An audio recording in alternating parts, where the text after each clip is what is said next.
Pernah nggak sih kalian ngerasa kalau tempat tinggal kita itu bukan cuma soal bangunan dan jalan, tapi juga tentang rasa aman, tentang ruang yang ngasih kita hidup?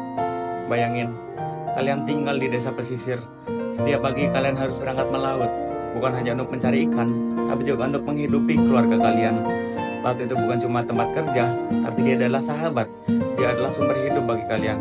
Lalu, suatu hari, kalian dengar akan ada tambang pasir di laut tempat kalian biasa mencari ikan. Kalian bingung, takut, tapi juga nggak tahu mau ngadu ke siapa.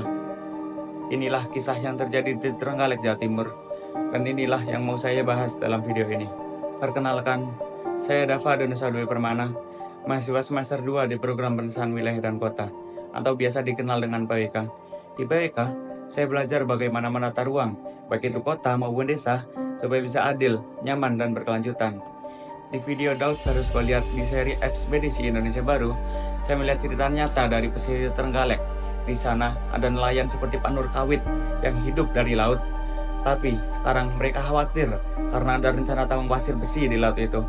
Warga takut lautnya rusak. Kalau itu terjadi, ikan bisa pergi, terumbu karang bisa mati, dan mata pencaharian mereka bisa hilang. UMKM lokal yang mengolah hasil laut juga akan kena dampaknya.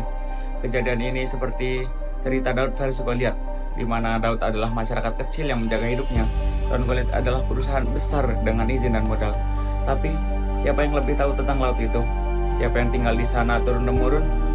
Masalah utamanya itu bukan hanya soal tambang, tapi itu adalah soal suara. Warga merasa mereka tidak dilibatkan, ruang hidup mereka seperti tidak dianggap penting, padahal mereka paling tahu kondisi di sana. Untuk mengatasi permasalahan tersebut, saya sebagai mahasiswa PWK ingin menawarkan 3 solusi spasial yang praktis dan mudah untuk diterapkan. Yang pertama adalah menentukan laut lindung untuk nelayan, yaitu dengan menentukan zona laut yang hanya boleh digunakan nelayan tradisional, tidak boleh ada tambang di zona itu. Yang kedua adalah mendirikan pusat UMKM di pesisir, misalnya di Kecamatan Munjungan, yaitu membangun tempat khusus untuk membantu UMKM lokal, yaitu digunakan untuk pelatihan, produksi, dan juga menjual hasil laut. Yang terakhir adalah mengembangkan sistem aspirasi digital, yaitu dengan membuat platform online yang sederhana agar warga bisa menyampaikan keberatan atau ide soal ruang tempat tinggal mereka.